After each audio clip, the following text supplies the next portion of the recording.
Welcome to the Offspace podcast. It's your host with freaking most Chuka Offer. And it's your favorite co-host, Ezigo Offer, back at it again with another episode. Yes, sir, Ski. And before we dive into everything, before we have regular conversations like we do today, thanks for all the love on episode 100 last week. Thanks for all the people that reached out. Thanks for all the people that just mentioned us, talked to us about, our journey. Like, that's something that does mean a lot to us. And we're happy for A, engagement, B, just to be able to show something for y'all. Because at the end of the day, we're always going to wish for the rise and, the growth of this thing that we love, this podcast. But episode 100 is immortalized. It means a lot, man. And to be able to say that we've crossed that threshold, there's no going back. And, you're never going to have another episode 100, episode 200, whatever. All these things, whatever, they're nice, but it's being able to get to that point. Needed a second to take it in, really embrace it, even live in it. And I hope y'all really watch through that whole episode. I'm not just SoundCloud or not SoundCloud, Spotify or the longtime listeners know Spotify or Apple Podcast, but really took it in on the YouTube too. And Google Podcast. But on the YouTube, you got to see really the whole vibe of what was episode 100. So go ahead and check that out. Absolutely. But how's your last week been, getting into the nitty gritty of shit? My week's been good. We started up with school again, so you already know how that feels, and I know how that feels. It's been challenging because I'm taking 6 classes, but it is what it is, genuinely just because I want to hurry up and graduate, and I don't think there's any amount of workload I could take from school right now that would genuinely stress me out just because of how much I want to finish. I could do whatever, so I'm feeling good about it too, and just happy to be back in the space where I'm learning things about what I was in here in the first place for, I'm not at the point where I'm taking bullshit filler classes. I'm taking straight marketing classes, so it's nice to be able to have those. Yes, sir, Ski. I'm proud of you, proud of that. For me, this past week's been pretty nice, to be quite honest. It was a lot of growth. There was a lot of love spent, a lot of love spread, a lot of good conversations, whether it be with my roommate DJ, with friends, and just with people that I care about in general. It seems like a good week of just positive vibes, positive reinforcement, and just realizing that everything in life is pushing forward. So I think now that we have it's what seems to be everybody around us, everybody in our circle is kind of on the same vision, the same vibe. I'm just excited to see what the future holds, because 2021 is still young. We have many plans for this year when it comes to the Offspace, and we have many plans separate. And everyone knows that with any good plan, there's a great obstacle. It's only gonna be a battle. This is gonna be an interesting year for sure, no matter what. And we have to be completely honest, I completely agree with you on the fact that this is gonna be an interesting year in the first place. But one thing that I'm super proud of is me myself. I did take a little bit time off again from school since last spring with everything going on last year with COVID and the pandemic. I was just trying to center myself, get my mind right. But I'm on the last lap. I'm on the final go around. I'm in this semester, and it's time to go ahead and knock this shit out, crank it, and be done with it, and use the schooling and just the things that I learned at Georgia State, whether it be the network or the people, or whether it be the classes or the direct information. Education everywhere. Right, to just progress myself further and keep pushing, keep moving forward.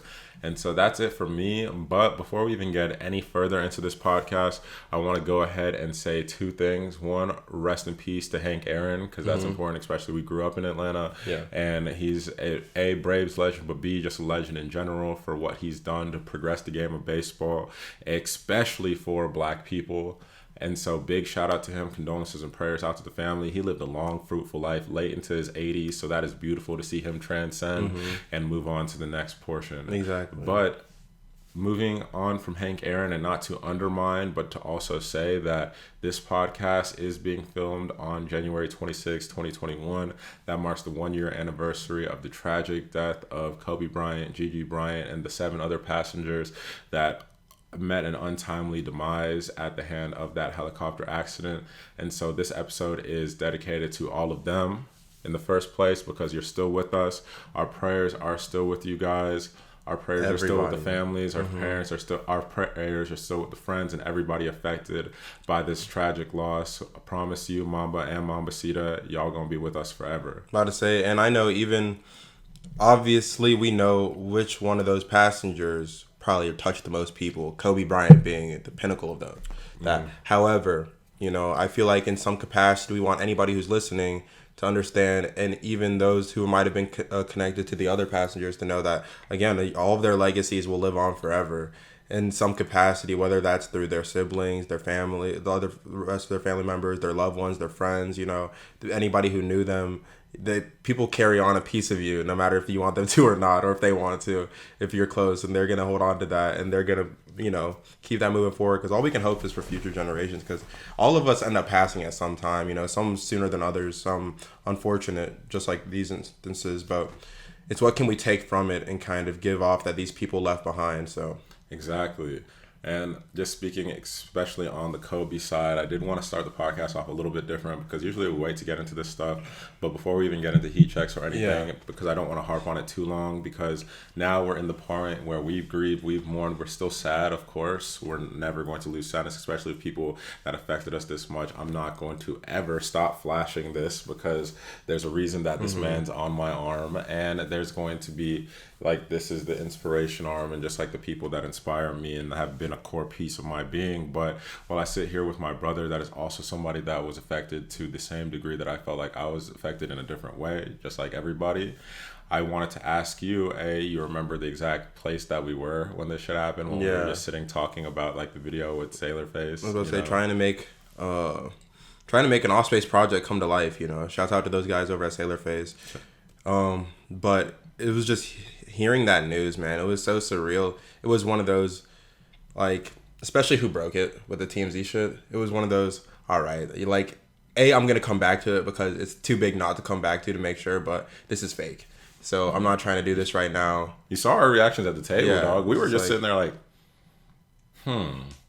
really? Nah, really? And so it's like you were working on the rest of the meeting, but in the back of my head the whole time, like, is Kobe really gone? And then I couldn't think of anything else, bro. Somebody else tried to call me during it or tried to text me during it, like, did you see the news and stuff? And when I saw that, I was like, okay, it's probably true then. And then it was just like everything just kind of got ruined after that. And I felt like, once again, just like you were saying, bro, like, I was just flooded with calls and texts immediately from people that knew what this person meant in my life. But we're going to spare, of course, Vanessa and the strong family members that are here, and forced to be strong, of course, because they genuinely would rather live in this life with the head of the household and with their beloved sister. But of course, but unfortunately, that has not been what the cards have for them at this time. So we're going to use this as a moment of celebration and a moment of happiness to really celebrate the legacy and life of Kobe Bryant. And I want you to give me... Oh, my goodness. I want you to give me one moment off the court. Yeah, off the court that did it. One off the court that really brings the essence of Kobe to you and kind of lifts up, like, what he means to you and, like, how he showed, even if it's practices or work ethic, all of that, but not just like he dropped 81. Yeah, so I was going to leave that away from it, but it tied back in because it's like what really inspired me about him and what made me, even took it to that next level. Again, when I injured my Achilles, right? Obviously, Kobe, like, ruptured his shit too, and, like, how he left that game and how iconic it was and things like that. But it was a very dark time in my life. I was starting to do better with just life as a whole and getting the grasp back on, like, my own reality being, like, of my choice and doing what I want to do. But then things out of my control just happened, like that. The car accident, the food poisoning, everything just back to back to back at that time. Because at that time, I had gotten food poisoning. Then, like, 2 days later, I totaled my car. And then the next day, I ruptured my Achilles. And, like, all these things were just beating my ass. And, like, the bills and stuff that were racking up. And, like, my inability to be active, which is, like, a major pillar of my mental health and what keeps me happy and just able to, like, wake up, And so me having all these things stripped away from me, not being able to be around, like, my age mates anymore and having to go back home because I can't even, like, drive myself, let alone walk, all these, like, little things. I just remember trying to find, like, the strength to tap into somewhere, because I hate giving up, and it was just like another fighting situation. And I was just trying to tap in, and, like, one of the people that made that so much easier was seeing someone like a Kobe Bryant, and not even, again, the fact that he overcame his own injury, but just, like, his dedication to working as hard and not quitting and just, like, finding a way to overcome all adversity, because that's essentially what he was. Because at the end of the day, the pursuit of being a better version of you is understanding that no matter what you're doing, there's always some level that you have to break beyond, and that whatever that level is some form of adversity, And so his pursuit of just never taking no as an answer kind of just forced me to be like, practice patience, resilience, and so many other things that I was just like, not saying foreign concept at the time, but in the capacity that I needed them, I'd never done some shit like that. So it was really awe-inspiring, and he definitely shot up as like one of my main heroes at that time, just because his mentality was able to help me overcome my own shit. So absolutely, man. Yeah, absolutely. It was dope seeing that. So I love hearing that from you, and I love seeing that as well. For me, using an example, Kobe Bryant as the great father, as the great husband, as the great dad, and lastly, probably one of his least important accomplishments by the time he met his untimely demise was as a great basketball player as well. And so just seeing his story, hearing him talk, and just collecting the game that I could collect while he was still around, like realizing that the Mamba mentality started to look eerily like the way Goggins describes things, or like the way people describe the people that describe things. Achieve things like just ridiculous things, impossible like feats. Because like y'all have to recognize, it's like, yes, Kobe Bryant was 6'6", right? And 6'6" is NBA height, right? But it's like Kobe wasn't like irregular in any way. Like he wasn't 6'6". He wasn't even. To be fair, he was shorter. He was a little bit shorter. You know what I'm saying? Sure. Like he was a little bit shorter than what was probably the average of his for shooting guards at the time. Wingspan wasn't the craziest. Athleticism wasn't the craziest. Like all of this kind of stuff wasn't like off the Richter scale nuts, right? Mm-hmm. He just came in with the determination to chase one person, and that's who he considered to be the greatest player of all time, and to try to work every single day to get 1% better, to where he reached a point where he was comfortable enough to feel like he was better than him, right? Mm-hmm. And so he took that mentality and he was able to put that towards writing children's books, right, to coaching, to the way he was leading, to mentorship and everything just off the court. Just seeing the touch he had on Jason Tatum, the touch he had on like Kyrie Irving. Like you see a lot of the quote unquote Mamba mentality in Kyrie now. He handles it in his own way, of course, because not everybody is Kobe, but it's like the way he paid all of the salaries in the WNBA, mm-hmm. you know, the way he's donated the shit to that's important Floyd's to him. family, like the shit that's important to him, he's making sure to do regardless of, because that's one thing Kobe was teaching these people as well, is basketball is not everything and basketball is not mm-hmm. forever, you know? Like you should always have passion that you can chase with the same fervor mm-hmm. that you chase a ring, that you chase this. And that's how I want to live my life. And that's why, once again, we were talking about last episode being named Draft Day. It mm-hmm. ties into everything down into our cores.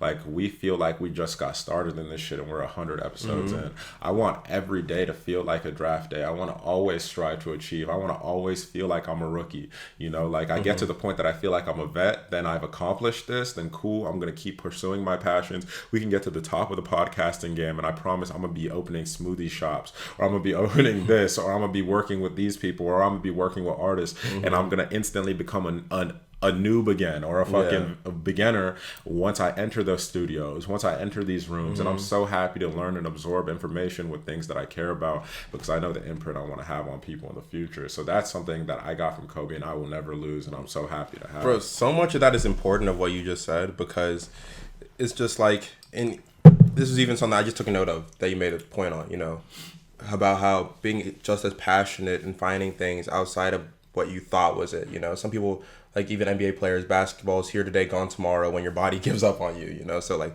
well, how do you transition with the rest of your life? And it's just looking at these things, and I knew at a point that I had certain skills that I was like really fucking good at, but not only did I lose passion for them, I wasn't at the place in my life that I could like capitalize on some of those skills anymore.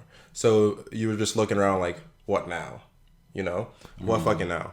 But again, it's just like being able to tap into like being like Kobe, having some of that Mamba mentality, and realizing, shit, if I'm going to be a beginner at something else, as long as it's something that I really want to do, it doesn't matter, and I'm going to tackle it aggressively. And you're going to kill and it, just get after it. And that's what it kind of just, life's been ever since. And amen, brother, amen. Love that. Mm-hmm. R.I.P. once again to Kobe Bean Bryant, the greatest player of all time, in my opinion, one of the greatest leaders of all time, and one of the greatest human beings of all time. And moving right along into music news, or to music for the week, let's go ahead and start with our heat checks. Do you want to go first? I'll hit you first. my heat check this week was a drop by Rowdy Rebel. I only laugh because like it's Funk Flex and Rowdy Rebel, and I understand having Flex like send it out, and I understand the buzz and shit like that. But nigga, I'm just concerned about the Rowdy part of it. Yeah. And so just seeing, like, I've spoken many a times on this podcast about my excitement for Rowdy Rebel's future, for Bobby Shmurda's future, and like their whole clique, whole collective, and how this is just the beginning. Once again, they're about to be drafted again, basically. Now after they leave, they get a whole nother side of their career where they get to take over and be like vets that are new. And it's kind of interesting because the hype's there. It's like the Gucci shit though. Exactly. It's kind of like Gucci was not young by any means when he started getting that mainstream buzz again. But he came back on some mainstream buzz, exactly like how we were talking about. He went from doing like Mariah Carey songs to like Locked Up and not really fucking with anybody to coming out and instantly having a Drake feature. Yeah. You know what I'm saying? Like, and so seeing Rowdy capitalize correctly, seems like he's keeping his head out of, you know, anything bad, and he's staying out of trouble. And it seems like he's just straight to the studio, straight to work. I'm excited to see Bobby come back, God willing, in the next month and go straight to business as well. And so my heat check is Rowdy Rebel, a song called Reroute. And that's something that instantly made me feel like I was standing on the hood of somebody's car under a bridge in Brooklyn, and there was a bunch of people surrounding me, and there was loud music going, and everybody was just doing the woo walk and just dancing and enjoying themselves on some Pop Smoke shit too. It's funny because the song wasn't for me, but I still appreciated the vibe out of it. And both of them just looked like they were so happy that it didn't really matter. You know what I mean? It was like, fuck my opinion. I'm just going to let them cook, you know? Somebody's out there is going to enjoy it. So that's dope that you picked that, man. For sure. And what's yours for the week? My heat check for the week is probably... Oh, it's a single out from 2020, but it's Rollin by Ryan Trey. And it's funny because I was listening to it off the gas, right? And so when I was listening to it, immediately I was like, do I actually like this song, or am I just stoned? You know, like, because it's very easy for certain things to sound crazy. The gas to make it sound way better, right? Craziness. But I came back to it and I was like, I really enjoy this song, and it's super dope. I feel like I was trying to put my finger on it, but I felt like he had a Bryson Tiller-ish inspired sound. And it's funny because one of the other popular songs on Spotify I clicked on later were featuring Bryson Tiller. Really? So it was just like, okay, I see it. But the song's rolling again, and people... I'm not even gonna describe what the vibe's like. Just go ahead and check it out. Yes, sir, ski. Yeah. And this is gonna be probably, we say this all the time, and then it end up being like an hour plus. But this is probably going to be more concise. I don't say it. It's always true. It's always keep that in mind. He always says it. I'm just like, but this genuinely is going to be a more concise episode of the podcast. So we're going to try to keep it flowing, keep it going. Yeah. We still have work to do on pushing some stuff from episode 100. Yeah. Plus, this nigga feels held prisoner at my apartment. I've been held prisoner, bro. So we're going to get you out of here today. Bro, I feel like I'm not going to make the artist try to break their contract. Like, that's got to be worse. Might be. And so moving right along to music news, there were two big discussions that happened in music this week. Everybody's favorite singer. I wanted to hear your opinions on. Mm-hmm. But first things first, I wanted to start it off a little bit lighthearted. Drake decided to postpone the drop of Certified Lover Boy, which was rumored to come out on January 21st of this year. And he ended up postponing it, put out an Instagram caption while this nigga bought a boat and is out in the Caribbean. It's okay, whatever. And with Lil Baby and Meek Mill and Billionaires, whatever, dude, cool. But like he said, no, it's funny. I'm just hating because I want music. Bro, I know. But like I told niggas though. This nigga Drake said... I told he's too busy focusing on rehabbing, bro. He want to be a hooper so bad. It's like, bro, honest to God, I'm gonna get the jokes off because focused on rehabbing or not, right? You are, because obviously look what money can do for a guy, you know. I bet you're going through the best rehab trying to get your body back straight, but you're enjoying life, my man. You're taking a nice in the break. You still got the album unlocked. Shit, you might throw in an extra song for the deluxe. You're focusing on rehab. You bought a boat. He had the boat. Did the doctor fly out? I don't even want to say bought the boat. He had the boat. Did the doctor fly out? He on that bitch? I know it's got a lot of rooms. Drake's got bread, so I know there's a lot of rooms in there. But bro, I was just so sure that when this man injured himself, we weren't gonna see this album anytime soon. I was so sure because knowing myself, and I'm not even like, I'm not a Drake, you know. I don't put as much. I don't have. I'm not gonna release an album like that. I'm not gonna make the music videos. I'm not gonna try and do the roll. I'm not gonna try and be a part and enjoy that moment in time when I drop music. But I know he is, and he cares a lot about that shit. So if he's really just impaired during it, it's like, you know, that man's not going to get the effect he wants to off his album. And he's not going to let anything stop it. For sure. That he can control, so. And plus he's Drake at the end of the day. So, like, him announcing something is dope. But Drake can move the album back 375 times, and it's still going to come out with the same effect because it's Drake. So, I mean, all jokes aside, we're excited for Certified Lover Boy. I'm gonna get the heart part of my hair. The Rihanna feature is gonna go crazy. Stop. Nigga said I'm gonna get the heart part of my hair, bro. If y'all ever see an episode of the podcast on YouTube and you see me shave head with a heart part, right here. Just know that is my cry for help. Like, that's definitely, I've taken it too far. If Chuka's doing all that, I swear to you, I'm gonna have to ask if the merch came through. Bro, I got the swoosh part, like, when he got it, too. Like, bro, that's how I knew nigga must have been lame, bro. I got a swoosh part immediately, bro. I gotta cut it to my shit thinking, ooh, I'm killing him. That shit, Nas been had that shit since the 90s, and niggas started calling it the Drake part because Drake got it. It's like, no, he didn't. Nah. I mean, my part used to go crazy. But you know, style can only come to so many people so easily. Moving right along from Drake, though, before we go into the Danny Lay conversation from some of the things that happened this week, I did want to touch on the Trey Songz situation because that was a part of music news. Yeah. Off first glance, and without hearing any backstory, because I want to give that perspective a little bit before you do hear a little bit, because I think you have more on that than I do. But it just kind of looked crazy. I'm not gonna lie. I got on Twitter. I started seeing the memes. I started seeing the Bernie choking out McGregor, all this other shit. People were like, Trey Songz wild and choke it out like a cop. And it's like 2021's kind of lit and all these things. I just didn't expect to see it. So with shock value, I'm like, this is kind of nuts. Like, I'm watching it a few times, going through. But then you actually start getting into it and then also realizing, like, that's never going to end the best. And he ended up actually getting arrested. But I know from what I saw, they were trying to get him on trespassing in the game. But I don't know how that's even possible. So, which is like, what? Because no, I was gonna say the backstory that I got on that was the police were trying to kick him out off of like suspected trespassing. One, you went to a game, you passed through security, and you're Trey Songz. Everybody in the building. If you've ever, like, I've been somebody that is fortunate / unfortunate, however you want to peg it, because they are lower level jobs, but enough to work in arenas and like places where they bring celebrities and they bring people around. Every single human being within a X yard radius of that whole building realizes when the A-list celebrity walks in. Yeah. Everyone. So they knew as a collective Trey Songz was there. So it was crazy seeing that it was on some trying and they were trying to kick him out. But like, what was he trespassing? Did he not like pay to be there? Was he like not supposed to? And I don't know, we're not going to get these details. I just find it hard to believe that you're at a public game during COVID and you're able to trespass. You know what I mean? Like, first off, they're just letting the kind of seats that he has, you know what I'm saying?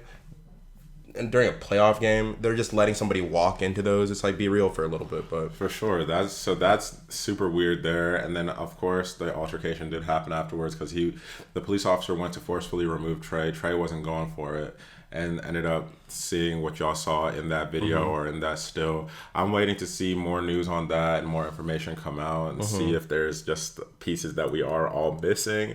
But for now, definitely praying for Trey because, just in case that was, a level of police misconduct like that, regardless of who you are, is still like a traumatizing experience. Nobody wants to be pulled forcibly out. Fuck you mean regardless of who you are? Niggas think just because you got a couple million, that shit don't phase you. You know what I'm saying? Bro, like, I'd be, oh my goodness. I'd be sick to my stomach, bro. I could be a billionaire and these niggas could do some weird shit to me and I would want to have them killed. Obviously, I'm not going to do that, but I'm just saying, like, nigga, that shit fucks with you. You know what I'm saying? Like, that's going to fuck with you mentally for real. And you're going to start thinking about that when you go to sports games. Like, when you go to other stuff. Like, these are everlasting effects. So, definitely, like, thoughts go out to Trey and I'm waiting to see. Fans and stuff seeing you get dragged by the police, bro. It's always, like, there are certain things that no matter if they... It's like, do that shit I want it to be done in private instead of in front of people. Like... That's what I mean, like, just from a public figure standpoint, like, there are certain things that are on a list of, like, the blacklist, I guess, of things that happen to you, and it's irredeemable, right? Even if you are proven innocent. Like, Trey just got into an altercation with police, right? There are going to be little Blue Lives Matter, like, Maggie, like, whatever people that were definitely made some of their children, Two Neighbors Know My Name, and songs like that, and swore they were Trey Songz fans. See any altercation with police and instantly put you on a list of, oh, that's just a coon fighting the so-and-sos, right? Yeah. And just like when it comes to, and once again, I know this is a touchy subject, so definitely trigger warning here, but like there's a short list of these things in Hollywood, but one as well is like sexual assault. And you come out and you figure out, you can have all the proof, the woman can come out, like everybody can say, yo, this person's never done this was false, like I lied, tee-hee. But as soon as like it's painted, the second it's even, everyone even has a connotation of you towards that shit, your image is dirty. Yeah, because people don't follow up. You know, at the end of the day, we know people are lazy. You know how you saw how much work it took for people to care about an election that actually could affect their lives on like a big scale for our president. You know what I'm saying? Like people don't want to put in that much effort for shit. So definitely thoughts go out to him there. But then the next part, I definitely wanted to have a conversation with you about and get your opinion on the Danny Lay situation. Are you familiar, or do you want me to lay it out? You can lay it out again. I think kind of may have hinted on what this might be, but I know there's still room for like the breadth of the conversation. So I do want to make sure that I'm getting like the right idea of what's going on here. From my understanding, and once again, we are black males, so us being black give us a little bit of room here, of course, but like this was something that was more dealt with and more anger was felt towards black women. And so I want to qualify that, just saying that we may not be the most qualified to speak on these issues, but like I just remember that Danny Lay put out a song. It was something along the lines of light skinned girl or like light skinned shorty, like whatever the fuck, just about being light skinned, right? Or yellow bone, right? Which is like goes with being like a light skinned black girl, okay, or mixed, like whatever. And so I guess a lot of people throughout all this time, because she used to say nigga in her songs like years ago, which I'm not sitting here vindicating for, because at the end of the day, once again, I'm not saying it is right, but if you can look in a mirror, that's a young woman, like if you can look in the mirror, even as a white person in America, like we've talked about, and say that you've never said the N-word or readily used it or thought it was cool. That feels like a lie. You're definitely lying to us. And so like, I don't know how far along in the past that was and all that shit. Cool, but I'm just adding to the case. Like, apparently used to say nigga in songs. She looks racially ambiguous, like all of this stuff, boom, boom, boom, because she is Dominican. And so people were confused at first. They were like, yellow bone, but that's light skinned black women. Like, what's I can't going even on? hold it anymore. And now, sorry, so then people did the research, and Danny Lay posted like a picture of her parents. She's like, I'm Dominican, so I am black. No, you're Dominican.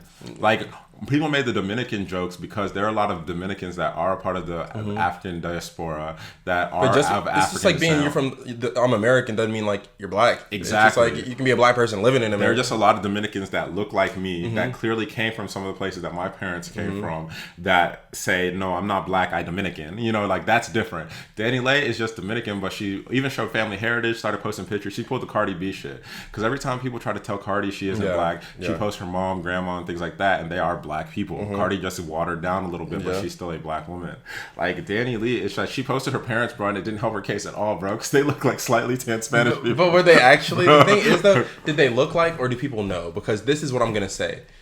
If she knows in her heart of hearts that her parents are just like some like white Hispanic people, and she's really just trying to pass it off on some weird shit, or just Latin people, or just bro, because it's not just like Latin people, bro, or just Latin people. I'm saying white passing Latin. Yeah, okay. Because there's a lot of white passing Latin. Yeah, but I'm saying like, Latin versus Hispanic. I don't know what's the correct terminology there. That's why that's where I'm getting kind of confused on what you're saying. That's why I'm saying. At the end of the day, like Hispanic people just come from like these different Spanish speaking countries, but Latin people again are just people from this descendants from, I think. I'm gonna fuck up on that term, but that side, but the Hispanic side I know more. But you guys get what we're saying. We're trying to be essentially the fact that there are white people in it, there's black people in it, and there's a mix of a lot of like indigenous people that kind of got like mixed from like the Europeans coming over, and again like Africans coming over through slavery and things, and it's just like a lot of intermixing that kind of makes that a little bit harder to track of like exactly what you are and where you are. But if you know, then you know. And so I feel like certain people, if you're really trying to die on that hill, when you know in your industry that's something that can ruin your career, if there's even, you should give those people a little bit of credit with erring on the side of they might be right, you know? They might know what they're talking about, and they might genuinely be telling the truth. Because she knows that damage that could do to your career if you're lying and you're still trying to push. But even then, though, on the opposite side, so I know you want to give perspective there, and people are very cognizant of what that can do to you in an industry and what that can do to you, period. Like, if you are that cognizant of it and you even have a chance that you can pass, wouldn't you die with the lie because you don't even want it to affect you anymore? No, because, like... what do you mean no? There's an argument for both sides. No, you're saying man. You said you. And so I'm answering what I would do. Again, I wouldn't do that. but I understand other people would. But because I feel like there's a certain point where if you give up, it's hard to know where you come from and your people and deny your heritage on like a daily basis and going to the grave with denying your history and who you are. I think more people than not would err on the side of at some point coming around, because like if you could really sleep at night knowing that you're just throwing away your ancestry's history just like that, and by lying and saying you're a different person than you are, that takes a special kind of person, bro. And I don't think most people are built like that. A lot of people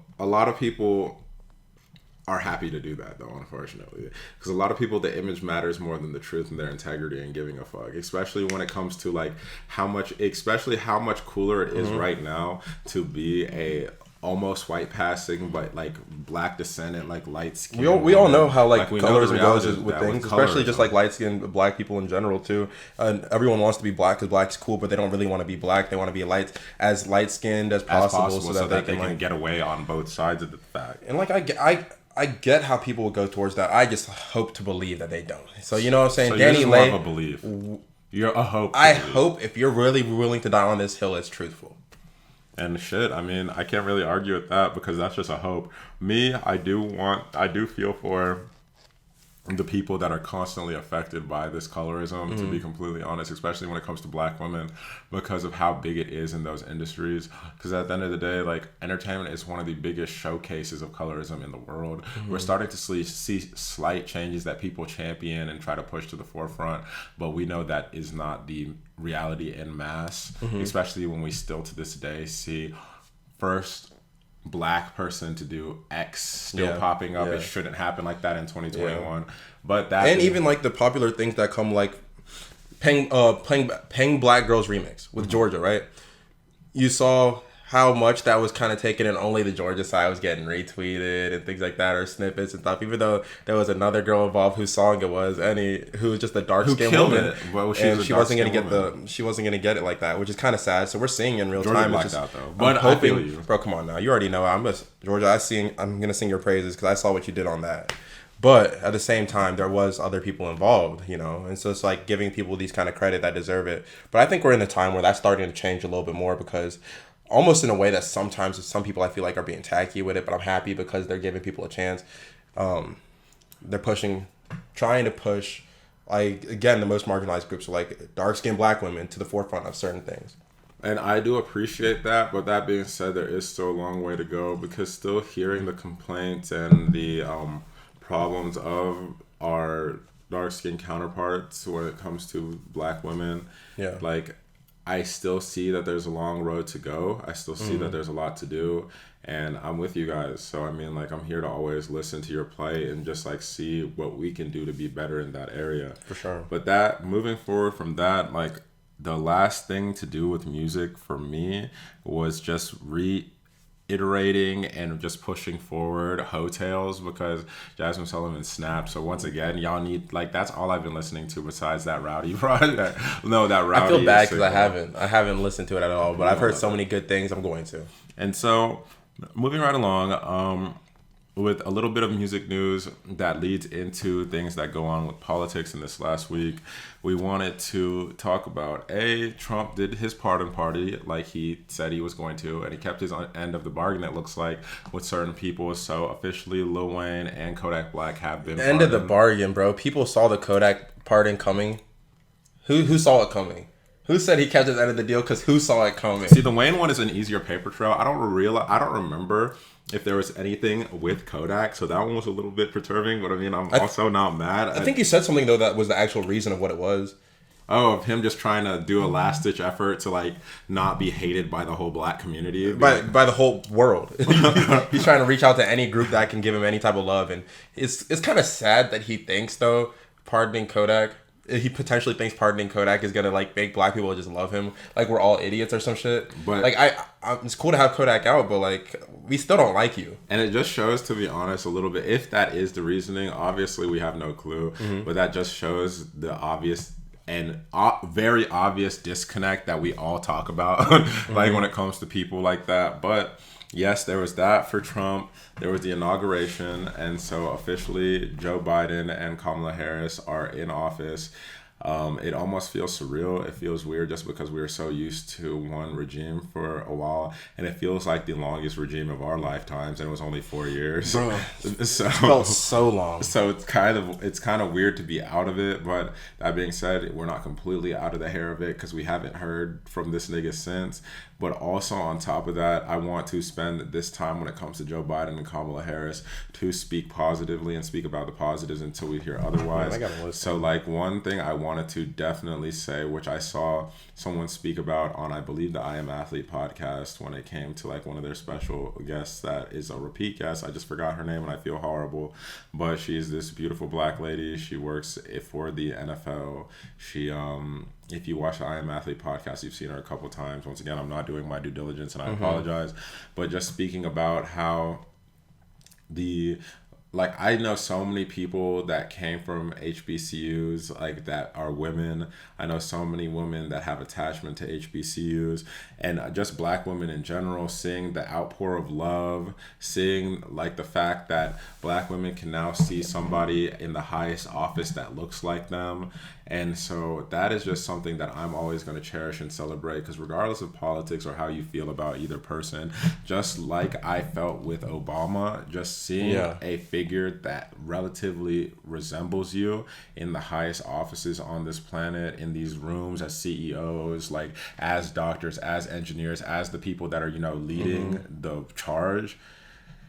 It feels good. It definitely feels good. And I'm happy that they have somebody to look up to, and so they can realize that anything is possible. Because while me and Esgo are two people that I've always believed that anything is possible, it is always easier when you see people that look like you. Not a lot of people have that mentality. Exactly. So it's easier seeing people that look like you accomplishing some of the things that you thought people like you could never do. So shouts out to Kamala Harris there, and shouts out to Joe Biden for the universal sigh, it's almost felt like, of relief that a lot of people have let out in terms of just hoping that it will be all right. Man, it's nice because it feels like, I know it's still early. Again, it's only been some days, you know what I'm saying? But it's still early, but it feels like they actually are going to do the shit that they were saying.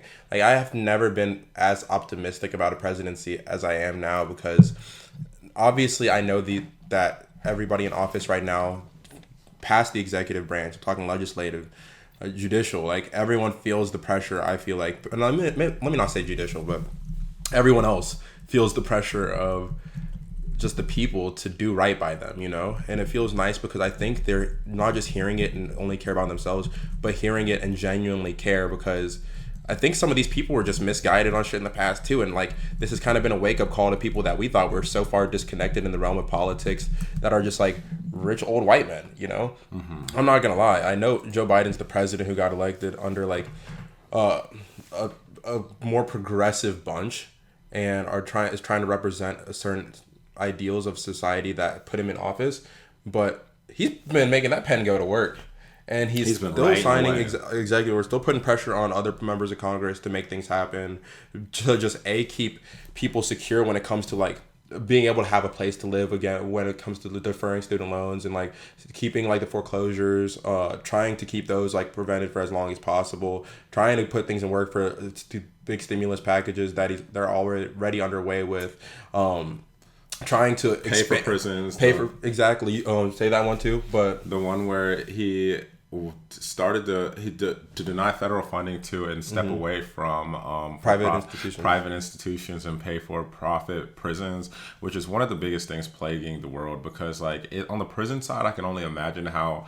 horrible it is, but just from personal experience on just the side when it comes to jail, like it really, like hearing some of these correctional officers when I was in trouble myself, and like how they would talk about it because of how the higher ups would tell them things, like I would locking people up to make money, bro. I would literally be sitting there like, and these people would be smiling and giddy because of quotas, right? You should never have quotas for human beings to be in trouble. And like I'm talking about, like I was unfortunate to where like when I was in trouble, it was during a summer. So I was gone for a whole summer. But while I was there, what happens during the summer, right? Like Memorial Day, July 4th, like all of these big events. Holidays, they're trying to get people. Like, bro, I'm telling you, every time around any of the big drinking times, like genuinely, like all the CEOs, like these motherfuckers would be speaking like I was sitting in the back, and I've been in big businesses. I've talked, like, it would sound like business meetings. It would sound like the Zoom calls y'all are on now and shit like that. But it'd be COs and, like, other people in the jail talking about how excited they were and need to make preparations for more room and holding and, like, to keep people as long as they can so that they can make sure their quotas are rolling over. Oh, did you hit it for this month? Like, how this system is set up is so fucked and against the people that I wish people truly understood that if these quotas were not being hit, obviously everybody gets affected by these things. There's races that get affected disproportionately, of course, but these jails have white people, they have black people, they have brown people, they have yellow people, they have red people, they have everybody in there, you know what I'm saying?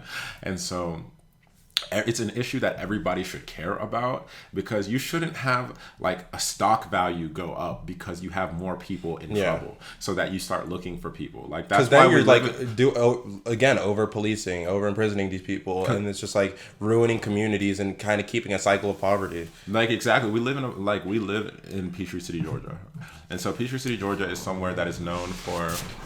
Like, you gotta quit doxing the spot, bro. That is so. Of course, bro. Fuck them niggas. You gotta quit doxing the spot. And it's known for how safe it is, and it's known for nothing going on. And so you would assume that in places where something is so safe, right, and where so little goes on danger wise and like whatever, that there'd be less tickets, like less this, less that. No, like, Peachtree City is also the number one spot. Ask all my homies that live in the Coweta or live in Fayette or live in Noonan, Sharpsburg, Tyrone, like all those places. Ask all of those niggas the one place they're not going to speed, and that's Peachtree City. Ask them like where they're not going to do any traffic infractions. It's Peachtree City.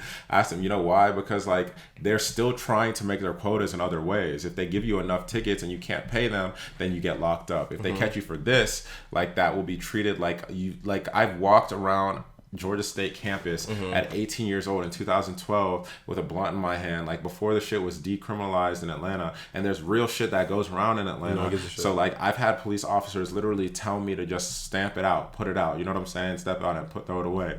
But then in Peach, I got caught with an eighth when I was 19, and I was treated like El Chapo. There was 7 squad cars in the K9 unit. You know what I'm saying? Like, at a certain point, you have to realize, like, with these pay-for-profit prisons and like the quotas these people have to hit and meet, they make certain things so much more extreme in these areas because they want you to be locked up, because they know that the bottom line gets raised, like when you are locked up. So seeing Joe Biden make direct steps against that when he was was the main reason for the crime bill, right? I think it's directly him trying to start really apologizing for the people. We have to see what else he's going to do. Because again, like, he can do it just because people want him to, but we've seen presidents not do shit just because people want them to. You know what I mean?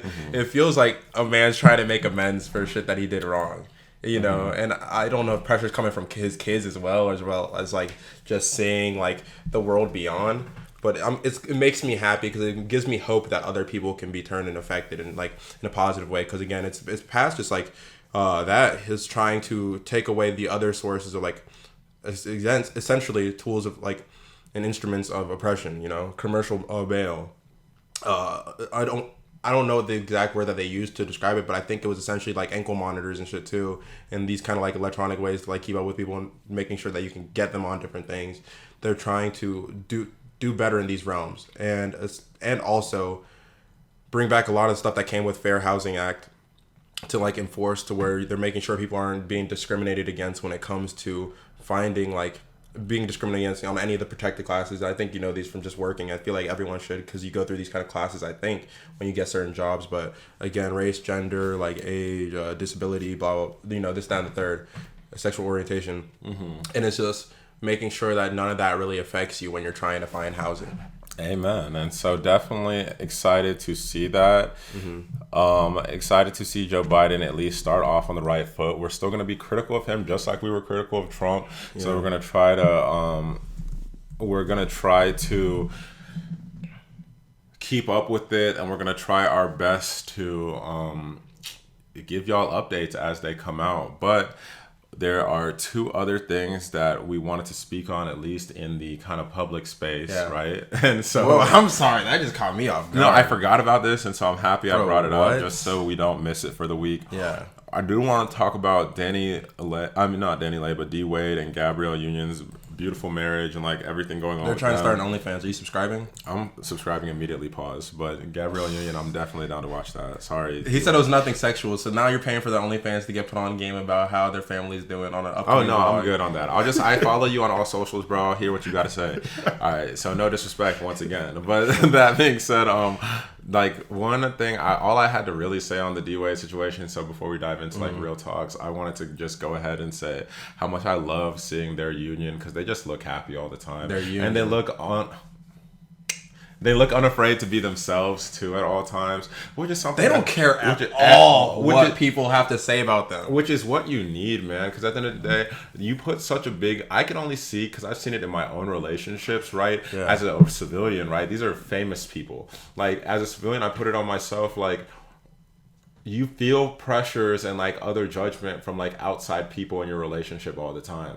What if you're in a constant state of that from millions of people, bro? Right? And then compounded with the constant state of that and the pressures. Also, you know how it feels to be an athlete, like, you know what I mean? And especially, I know D-Wade's older now, so you can't have like the high school excuse and all these kind of things, blah blah blah. And you're like progressing as a person, but a lot of athletes get emotionally stunted, especially like in the male variety. And exactly. So, to be able to just be that okay with just like who you are and caring about things that you truly need to and knowing how to express those properly and not worry about the things that don't affect you, that shit is important. And I'm so happy to see it with him at all times because regardless if you agree with how he likes to live, how he cares about his family or what they do, so that got nothing to do with you at the end of the day. Exactly. Let them live. And so I really just wanted to big up them and just give them a shout out because like once again that is something so beautiful just to see their love and to see them not give a fuck really because that's how I always am with my partners, to be completely honest, or how I strive to be with my partners, because sometimes you fall by the wayside, but I'm going to do my annoying shit in public. I'm going to talk to you like how you like me talking to you. I don't care who's around, like I don't care who sees, because it's our union. Like we're going to be respectful of the surrounding situations, but it's like we're just going to be us at all times. And I know a lot of people reserve being themselves, especially like being themselves with their partner, because of like their judgment from outside looks. But I just love seeing a prominent couple that really doesn't give a fuck. But on other news that is very important, especially because of how it happened this week, and seeing how many people are reacting to it, then it looks like JoJo Siwa, which I am unfamiliar with. That is just me being old. The only things I'm familiar with is kind of like, which feels awful because we're about to say something that's probably like, I'm not saying nothing negative about this girl right now. It just made me sad to see how old she was at her big age, being almost kind of forced to. It felt like being forced to act like a kid at a certain age for like money and like fame and shit by whoever. Because I feel like the adults are having so much more of an influence in like what she's doing for these kind of things on Nickelodeon and whatnot, and just like TV. But past that, because I'm not putting that on her, this is kind of big shit, which also might have affected the rest and people never realize. But yeah. And so she came out in these past couple of days, and she came out in an interesting way. She was wearing a shirt on Instagram and it said "best gay cousin ever," and she was like thanking her cousin for the gift to her, right? And so it was kind of just letting the world know, hey, I am gay, hey, this, like, blah blah, in like a playful way. And then there was comments underneath like, I'm never letting your kids. I thought they said she was gonna be trans. She's trans. No. That was just the first article from like a year, 2 years ago. But like, but like, don't know all the details of her coming out too, by the way. So I don't know if she's bi, I don't know if she's gay, I don't want to like misconstrue anything, I don't know if she's pan, like whatever. But I think it is beautiful that she was able to come out, able to be herself fully now. I think it's disgusting, some of the comments underneath saying stuff like, I'm not going to let my kids watch your shows anymore or see your stuff. Bro, that's a kid though. At the end of the day, I feel like if you're beefing with a kid, bro, you got bigger problems. You know what I'm saying, bro? You know it'd be like some like 40-year-old mad person that is sitting there typing to a child, like, and then like, she instantly respond, okay, smiley face. Like, what do you think a Nick star is about to respond to you? You know what I'm saying? Like, you think she's like, gonna be about it right then? You think she's gonna be out there tweaking? Like, that's a Nickelodeon star. She probably had to hit everybody before she even came out. Unfortunately, just seeing how they run like their business and like children. No, like, it's Nickelodeon though. Remember what I showed you about the Yummy all that song remix, bro? They're gonna be okay with it. They're probably going to. And so definitely shout out to JoJo Siwa, since I think that was definitely very, very important. And so the last discussion I wanted us to have before we wrap up with sports talk. Yeah, because I got a little bit on that, and I just saw something that I've been predicting, at least what I would do if I was a GM. And to be fair, I watch a lot of basketball, so I'm not surprised that many others share this same opinion. But one convo that I wanted Esco and I to have before we ended up getting out of here was just like, at least raise it to you guys and maybe get a couple people to respond, a couple people to engage in us when it comes to this conversation. But it's just like legends, predicting some of the legends of the future now, right? And what do we mean by that is when we were fucking born, basically, because these niggas have been we've seen generations of them now. We've seen generations now, but when we were born, or just like some of our earliest ages, you heard nobody talking about anybody that wasn't like a Denzel Washington, a Brad Pitt, a Johnny Depp, a Leonardo DiCaprio. These are the young hot stunners, like killing blah, blah, blah. Jamie Foxx, like all of this shit. And now, if forward, I'm 27 now. 22, and 23. This nigga don't know my 23, age, 23. I'm just kidding. Past 21, it's all a blur. Bro, I don't be remembering half my shit. Sometimes I don't remember my age. I don't remember my shit half the time, bro. I only remember 27 now because it rounds at a higher rate than 26 did. And I prepped myself for months to remember that you're about to be 27, nigga. Except that you're 27, bro. After you can buy your own alcohol, bro, niggas don't give a fuck till you're 30. And then 30 goes to 40 so fast. You feel me? But you see this, decades have gone by. And so now we see old man Denzel. We see old man Leo. We see like Paul Rudd is old even. Like we see like Brad Pitt is old. We see all of these people that were like the young stunners in Hollywood now old. And we didn't get to really be that cognizant during the age when they were all over the E! News. They were all over the this. They were all over the that. Now, just being able to predict people for the future. It's weird because knowing these people and knowing what the effect they have on certain things for future generations, because let's say now, bro, if we're going to be completely real with ourselves and just like early predictions for some of these people, Michael B. Jordan is that, you know what I mean? He's going to be one of those people. Michael B. Jordan for sure. For him, he's a face actor. For him being... Let me stop. That's hated. No, he's a great actor. But for him being the it's okay to watch anime mode of like a celebrity, bro, I needed it to be a little bit more. I needed it to be someone who was going to tell the people, watch Demon Slayer. No, bro. Watch Jujutsu. I needed it to be someone to watch Naruto. We're like, we get it, bro. No, don't worry. We're watch Dragon Ball. We're gonna get up there and we're gonna get into the nitty gritty with niggas, bro. We're gonna let them know about the umami and all the anime moments they need. But like the Michael B. Jordans, like we talked about Timothy Chalamet. Zendaya. Like you see how hoes freak out for him. Like bro, Zendaya is another one of them, bro. Like Tom Holland, we said is probably going to be one of them. Really, one I just thought of that's going to be like the niche, like outstanding actor, almost on some, not like Nicolas Cage because Nicolas Cage's movie choices, but in terms of not as forefront as everybody else, but a name that everybody still knows, Adam Driver, because that's somebody that's an outstanding actor. But what age is he? I think he's late 20s, early 30s. I thought he was like mid 30s. Oh, really? I could be tripping because to be fair, I think he had just had a late start to everything. Oh, yeah, he's 37. Oh, that nigga is never mind. I thought that nigga was my age, bro, on everything. He looks young. That nigga young. He must be using lotion. Gotta be using lotion. To see, that's white folk. That's why we've been telling y'all gotta get on lotion. Y'all think you didn't need lotion because you didn't get ashy, but you need it. We all need it. The sun's a vicious beast.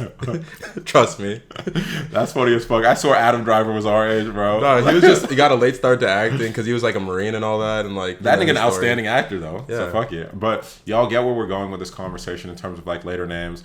Like, you see how motherfuckers talk about... You said even, like, past the acting tip, when you look into, like, the realm of music and shit, like Ariana Grande. Like, you see how motherfuckers look at, like, a... Grande. I know it sounds so fucking sacrilegious to certain people, and they get so mad, but you see the esteem that people talk about, like, a Mariah Carey, like, decades later as, like, this person. That's gonna be Unfortunately, even if y'all don't agree... People are going to be talking about Ariana Grande. I'm not saying that. even. They're going to talk about like Taylor Swift's like that. Crazy. They're going to talk about like some of these young people Justin when Bieber. they're like 40. Like the Justin Bieber is going to be talking about like certain bro. Like Harry Styles is going to be talking about like an Elton John, bro. And these people don't want to accept that, even just because Elton was such a crazy legend, which we give nothing but respect. But it's like the guard is changing, and it's changing, and we're watching it in real time. Obviously, some of those comparisons are not going to be 1-to-1, but it is interesting. So some of y'all. But we're still going to post the giveaway because we still have to do that, of course. So that's still going to be happening. But we will say, like, just inbox us, talk to us, give us some of your opinions on some of the people that can be the next ones, like the next big people of the generations, like the people coming up in Hollywood right now in all industries of entertainment. Lori Harvey, for who knows? Lori Harvey, a legend. She's just in the mix. For what, bro? Don't matter. I don't know. To It this don't day, matter. I don't know, but I'm proud of it. Don't matter. I'm proud. And so shouts out to her. And other than that, just since we posted as a question, we don't want to probably name too many. Okay, I was about to say Meg Thee Stallion probably gonna be, but we have Meg Stallion gonna be on some like Trina shit where it's like people that really cared about like the industry and like things like that in like 20 years are gonna still hold the esteem, right? But are super popular at this time. I don't know if she's gonna end up on some like Beyonce shit where it's like everybody just knows about this person. bro, like, I think it'd be hard pressed for her not to. At this point, they gave her the button press like it should, but I just don't know if it's gonna last like that. Which is nothing against her. Yeah. Like I think she's gonna be huge. There's way more money in music than there. I get what you're saying, but it's crazy though. It's tougher when it comes to even. Sweetie, one of them for sure. Sweetie, one of them because I think she's handling it in a way she's gonna transition than one of them of just being hot forever. Bro, she's selling more than music, bro. Oh, bro, way more than music. She's selling entertainment. She's selling sex appeal. She's selling and the thing is, I'm buying all of it.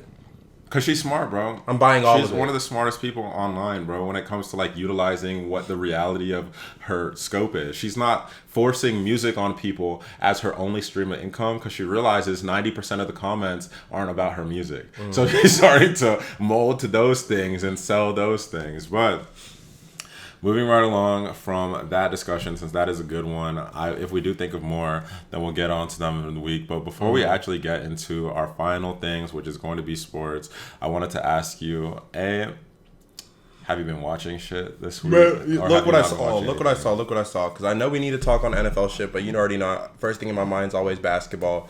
And before the basketball, are we going to just go ahead and knock out the McGregor and Poirier shit? No, because I wasn't trying to even get to sports yet. Oh, you said but you weren't on sports. Yeah, for some reason I thought you said sports. No. Have you been watching sports this week? Is that honest to God? Is that not what you told me? No. Have you been watching sports this week? Y'all go back in the comments and let us know what was actually said. But I was just gonna say one thing I watched this week, which I think everybody should tune into because it was actually an excellent film. It's on Amazon Prime Video, I believe. It's called One Night in Miami. It has like Malcolm X, Muhammad Ali, Jim Brown, Sam Cooke. I heard about this. It looked like it was elite. It's a really fucking good movie. Like it's definitely one of those that I think everybody should at least tune into. I know I'm gonna watch it and I know I'm gonna enjoy it, but it just keeps making me sad because like it feels like not every good, but a lot of like critically acclaimed great black movies / content is always centered around the black plight. And I know the stories and the problems and things are always important to talk about, especially so that they can be changed and people don't have to keep living in these means. But it just gets discouraging sometimes where it's like you don't see any. I need to see greater stories in the black realm portrayed, bro. You know what I'm saying? I need to see greater stories. Bro, you can't be looking at this shit right now when I'm trying to say this. I need to see greater stories in the black realm portrayed for sure. But I'm sorry, there's no way I just saw Jordan Woods' Bust It Challenge and I'm not Googling this right now. She did a Bust It Challenge? I guess if we're on this, while Chuka's searching that, because I'm definitely going to watch it too. Let's get a live reaction since it's only going to be a minute. But was it Chloe or was it Hallie? That did what? The Bust It Challenge that I sent you. It was Chloe, and I wanted to cry. I could have shed tears. Because I'm still mixing up the names all the time, but I'm not going to lie. I could have shed tears. Look.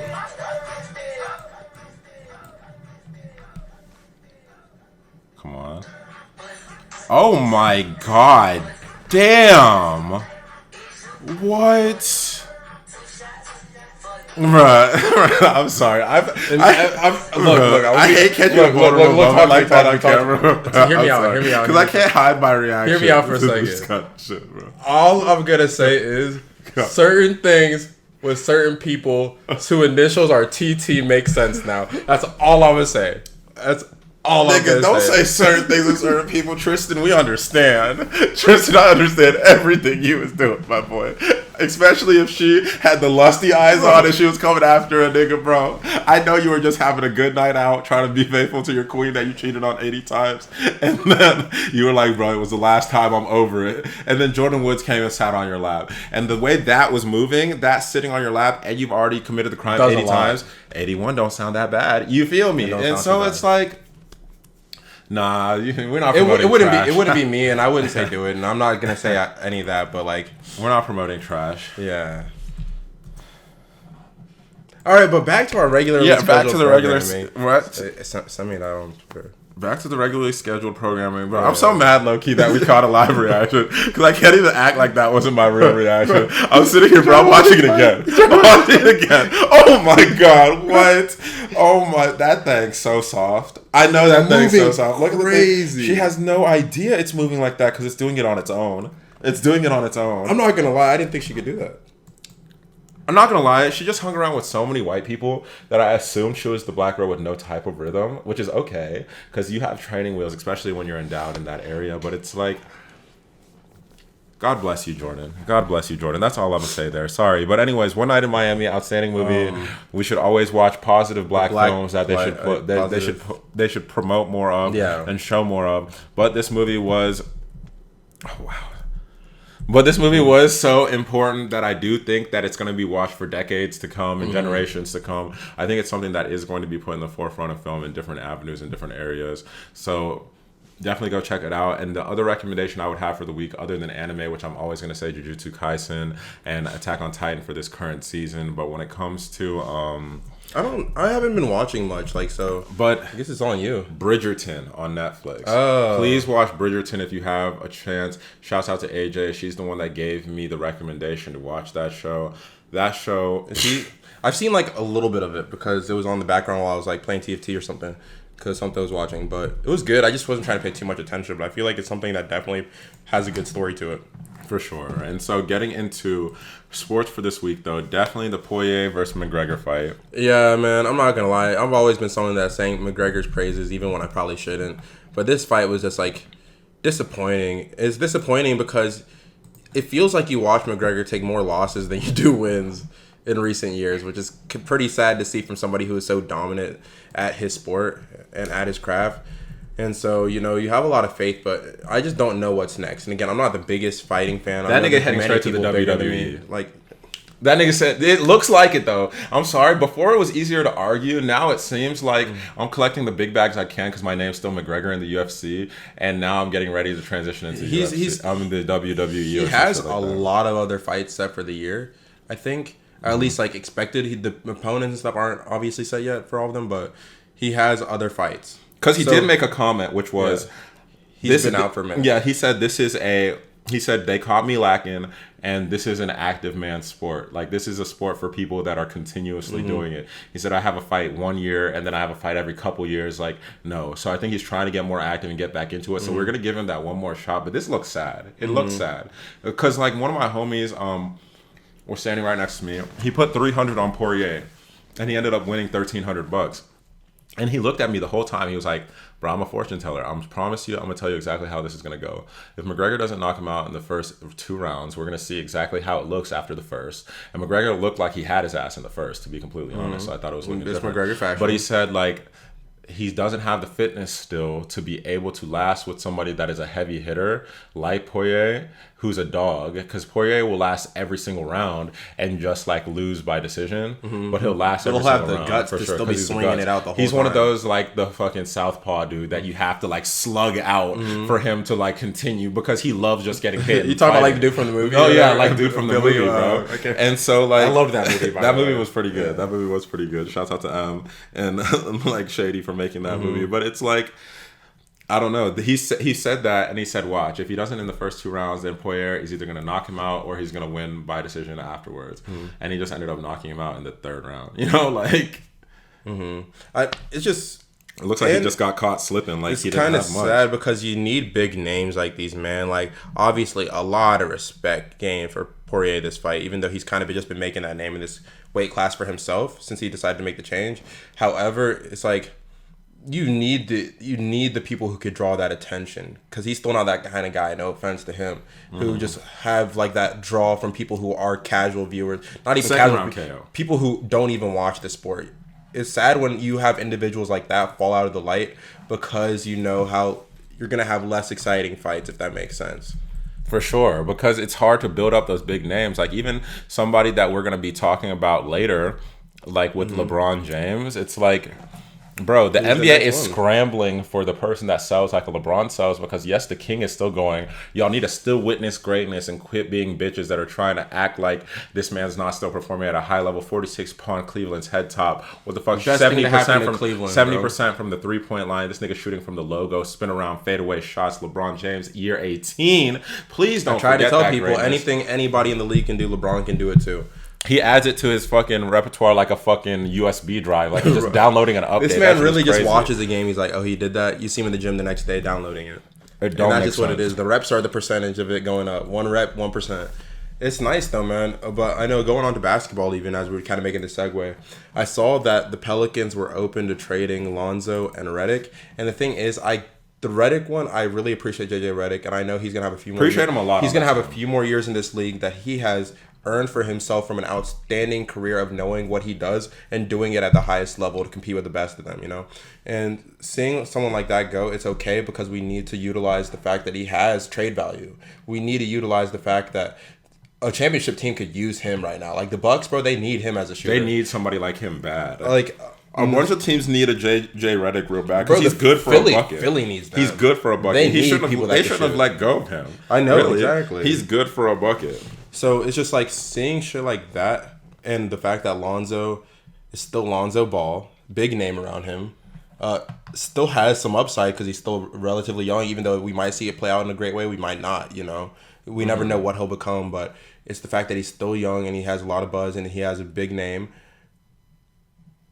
Who do you think we can get that can fill out our team? We got to get either Colin Sexton. We need somebody who can shoot. Because I'm tired of like just our whole team not having like a deadly 3-point shooter. I need Colin Sexton or LaMelo Ball. He's traded for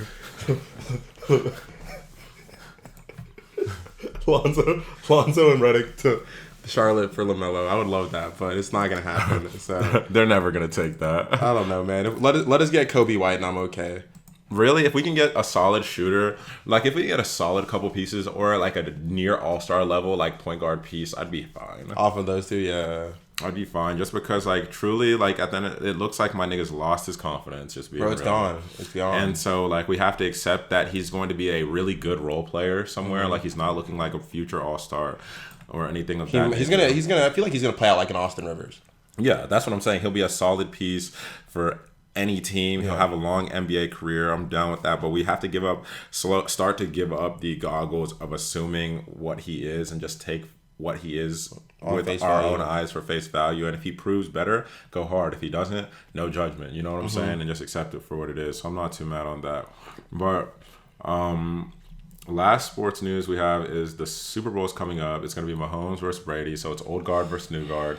New considered new future GOAT, and the current GOAT, Tom Brady. Yes, that is Chuka offer of the Offspace podcast, calling Tom Brady the GOAT. We've accepted it. We've accepted it. Drew let me down. Drew let me down, but he had a great career, which I'm going to be honest and I'm going to accept and I'm going to be happy to talk on, because he was inspirational for so many years. But come on now. And the NFL has tried to hoe the Saints in many ways. We could talk on that. For sure. He should have 1 or 2 more rings, for sure. For sure. Be real. But 10 Super Bowl appearances. You can't deny it. You know what I'm saying? 10 Super Bowl appearances, and now he's going to the Super Bowl without the Pats. Some people said he needed the Pats, you know what I'm saying? And still putting up good numbers, still working his ass off in these games, still looking like a field general out there and leading these teams to victory.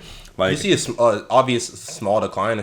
I'm not saying like you see a decline, but it's like you don't see it like that. The fact that he's still holding out, it really is on some reminiscent like LeBron. You're 18. You know what I'm saying? And he's 43, bro. It's nuts. And so like big shouts out to Tom on that. But I'm ready. I want to see Mahomes win just because I want it. So this is once again no hate to Tom, because I've accepted he's the GOAT, truly. I give all respect in a football sense to that man. But I want to see Mahomes win, A, because he's part black. I'm cheering for all people black. Don't care what people say about that. But B, I want to see kind of like the uncrowning. You know what I'm saying? Like the moment of like the current GOAT versus who looks like he's about to be the GOAT of the new generation, because people are predicting that Mahomes is going to run the NFL for his career. And I want to see him dethrone the current GOAT as a kind of passing the guard moment. And that would be super dope for me. So that's all I would care about on a football tip, truly. Man, I'm happy. I feel like Tom Brady got his accomplishment by even getting fucking back here. You know what I mean? Like, you got another one of those in your arsenal because you already got a chip. You know what I mean? You got many. Like, people already know you could win. You just got another appearance. That's cool. But I'm always for the youth. I'm always for the kids. I'm always for the next up. I need to see Mahomes win it. Obviously, it's dope as like a black man myself to see somebody else in a position where we historically haven't. Like, but I'm just more so happy that not the fact that he's a black man. And because we won't take away, Russell Wilson has won Super Bowls. Yeah, I'm not saying take away the fact that he's a black man as the best QB in the league, really young and looking like the next greatest of all time type of person. No, it's the fact that he's someone who was shown that they shouldn't and told that they shouldn't be in that role, that you'd probably be more suited to be like a running back or a wide receiver or whatever, just off of like the color of your skin, just of these things and what people are trying to assume for you to be. It's talking about, bro, we've seen so many people, like obviously we know certain things, like we were fast and things like that, but we've been seeing so many people that were black people like that were slow as shit, you know what I mean? Slow as fuck, but could have been like pool prodigies or some random things that people were like, nah, you should probably try basketball though or some shit. It's like, no, they'd be garbage. Like, that's not what they do. Like, they stink, actually. Like, good seeing somebody defy the odds and be like, nah, I'm gonna do what I want and I'm great at what I want and y'all are gonna bear witness. So I'm excited to see Mahomes. I need to see a winner win. For sure. No one wants to see a winner lose. But other than that, that's all I really have for today. Do you have anything else? Man, I have the fact that y'all need to smash that motherfucking like button. I lied again too. I think we're at like an hour, so I'd be lying to these niggas every time. Yeah, it's all right, bro. I'm gonna keep lying to y'all niggas. Just make sure that y'all follow us, leave a review if you like the podcast, and tell us what you like about the podcast, or shit if you don't. Leave a review and tell us what you don't like about it. But other than that, check us out on YouTube, and we'll see y'all in the next week. Yes, sir. My name is Chuka. My name is Ezio. And this is the Offspace.